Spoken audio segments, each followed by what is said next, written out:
Horror कहानियां थी। खून की प्यास पार्ट 2। और उसके बाद वो जंगल एक बार फिर से सुमन की चीखों से गूंज उठा। लेकिन आज की रात सुमन की चीखों को सुनने वाला वहां पर कोई भी नहीं था।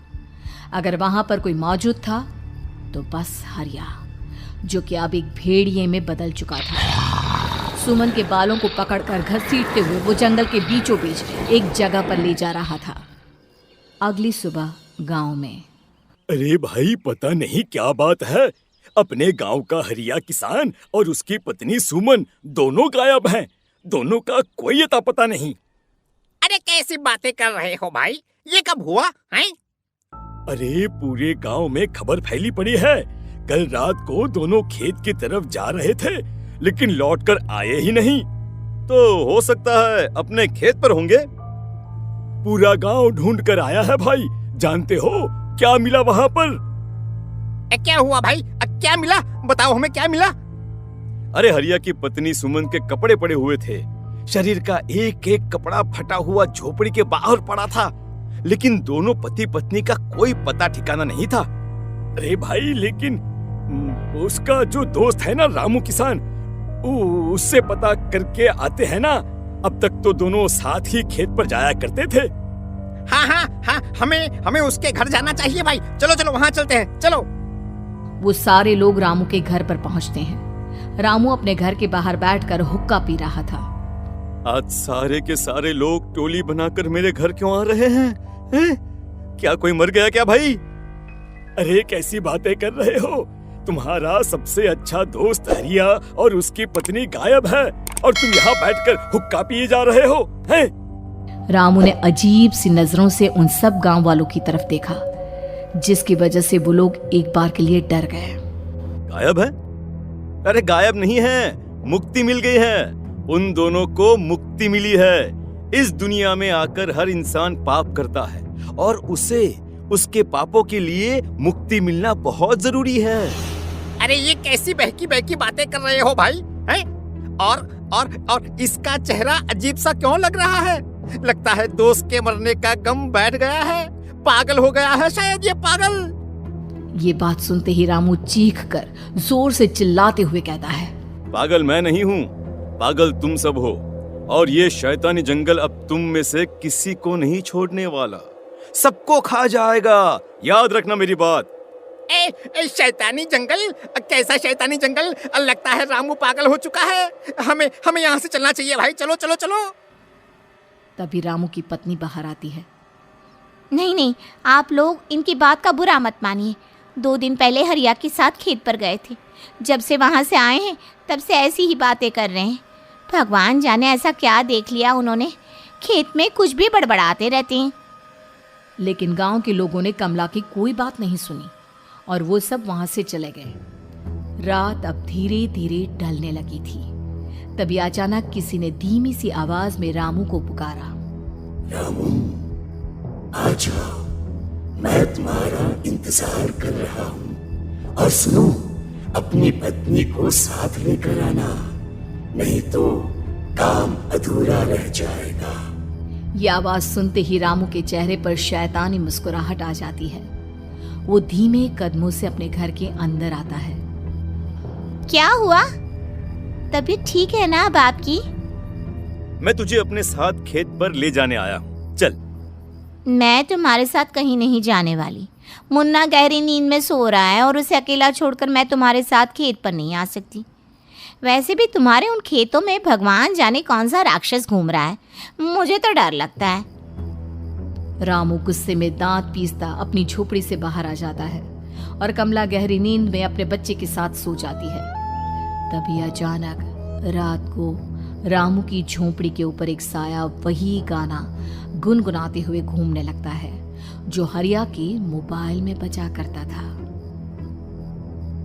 मैं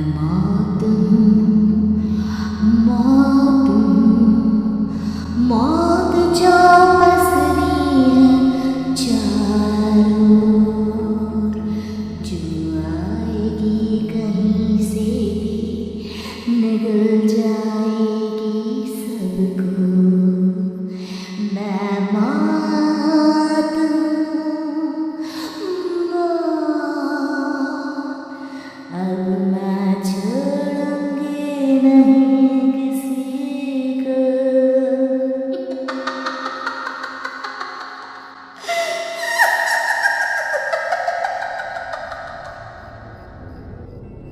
ये आवाज सुनकर रामू की पत्नी कमला की आंख खुलती है और वो देखती है कि उसका मुन्ना अपनी जगह से गायब था।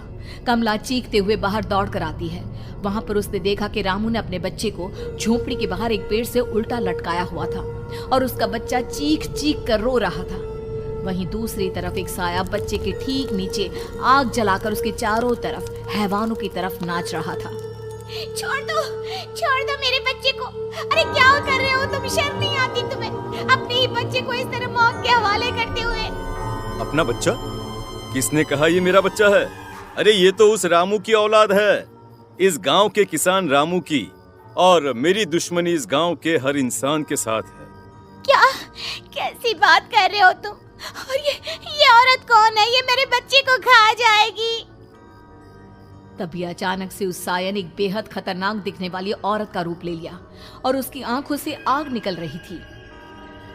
सही पहचाना तूने। मैं तेरे बच्चे को खा जाऊंगी।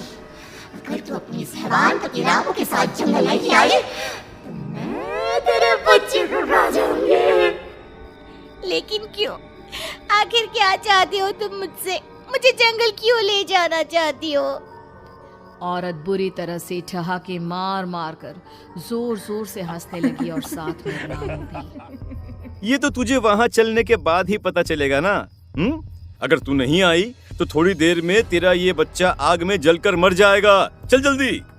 नहीं, मेरे बच्चे को छोड़ दो। तुम जहाँ कहोगे मैं तुम्हारे साथ चलने के लिए तैयार हूँ। और उसके बाद उस बच्चे को झोपड़ी में लिटाकर आगे आगे वो साया चल रहा था और उसके पीछे पीछे रामू अपनी पत्नी के बाल पकड़कर उसे घसीटते हुए जंगल की तरफ ले गया। जंगल में जाने के बाद, कितनी खूबसूरत हो तुम। आज की रात बस तुम और मैं एक दूसरे के साथ रहेंगे। मुझे तुमसे बहुत डर लग रहा है। तुम्हें क्या हो गया है? तुम तो बिल्कुल ठीक थे। वो होगा जो हमारे बीच होना चाहिए। तो आओ अपने आप को मेरे हवाले कर दो। कमला ने डर की वजह से अपनी दोनों आंखें कसकर बंद कर ली थी। रामू ने बुरी तरह से चीख कर कमला से कहा, आंखें खोलो अपनी और मेरी तरफ देखो। कमला ने जैसे ही अपनी आंखें खोली उसने देखा कि रामू एक खतरनाक खूनी हैवान में बदल चुका था। कौन हो तुम? जाने दो मुझे। क्या चाहते हो मुझसे? वही जो एक आदमी एक औरत से चाहता है। मैं तुम्हारा पति रामू नहीं बल्कि इस जंगल का एक भेड़िया हूँ और आज की रात तुम्हारे खून से अपनी प्यास बुझा जाऊं। और उसके बाद वो जंगल कमला की दर्दनाक चीखों से गूंज उठा। अगली सुबह कमला के कपड़े भी जंगल में उसी तरह पाए गए जैसे कि सुमन के पाए गए थे। इस घटना के बाद पूरे गांव में दहशत का माहौल था।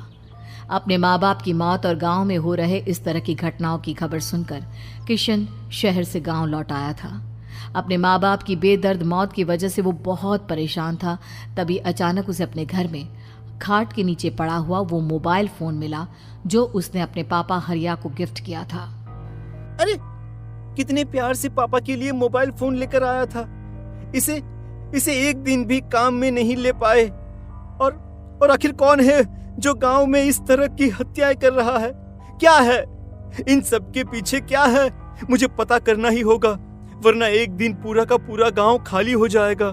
इस गांव में एक भी जिंदा इंसान नहीं बचेगा। गांव के लोगों की मदद करने के इरादे से किशन अपने गांव से दूर एक दूसरे गांव में बहुत बड़े तांत्रिक के पास मिलने के लिए गया।